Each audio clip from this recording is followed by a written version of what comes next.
Shakib Al Hasan versus Asif Mahmud সজীব ভুঁইয়া। গতকাল আমরা যেটা দেখতে পেলাম যে সাকিব আল হাসানের একটা পোস্টকে কেন্দ্র করে যা হয়েছে সেটা একেবারে অনাকাঙ্ক্ষিত। সাকিব আল হাসান সাবেক প্রধানমন্ত্রী শেখ হাসিনাকে জন্মদিনের শুভেচ্ছা জানিয়েছেন, যেটা অনেকের কাছেই খারাপ লেগেছে। যে আমরা জানি যে 5 আগস্টে সেই সময়টা কিংবা তার আগে কি হয়েছিল, ছাত্র জনতার আন্দোলন হয়েছিল এবং স্বৈরাচারের দোসর বলা হয়, যে কারণে আসলে তার জন্মদিনের শুভেচ্ছা জানানো এটা আসলে অনেকের কাছেই ভালো লাগেনি।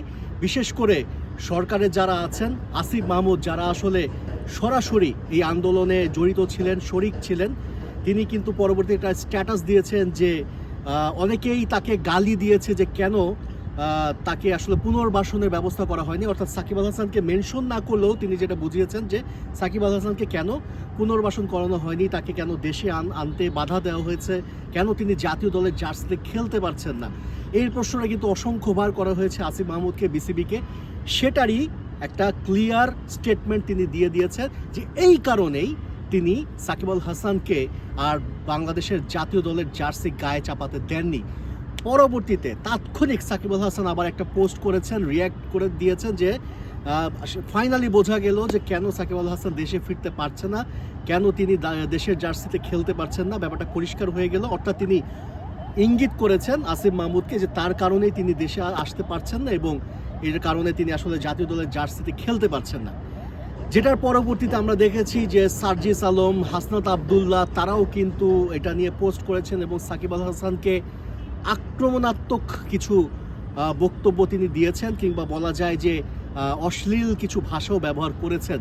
এবং কিছুক্ষণ আগে আমরা দেখতে পেয়েছি যে সাদিক কায়েম, যে ডাকসুর তিনি নবনির্বাচিত, তিনিও কিন্তু একটা পোস্ট করেছেন এবং তিনি কিন্তু সাকিব আল হাসানকে বলা যায় যে সরাসরি আক্রমণ করেছেন।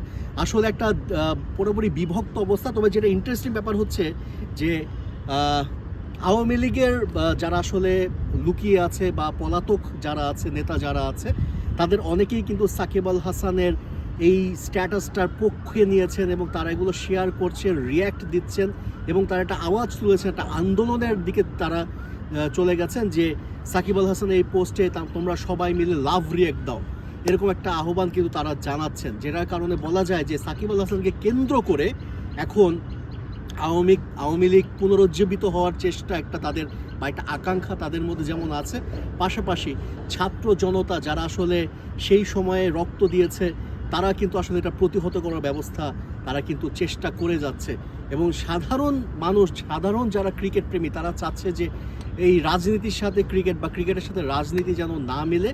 অর্থাৎ সাকিব আল হাসানকে একজন ক্রিকেটার সাকিব আল হাসানকেই হিসেবেই দেখা উচিত, তার সাথে রাজনীতি মেশানো উচিত না। কিন্তু ক্রিকেটার সাকিব আল হাসান যখন রাজনৈতিক পোস্ট দেবে তাহলে তখন আসলে এটার ক্রিকেটের সাথে রাজনীতি না মেশানোরও তখন আর কিছু থাকে না।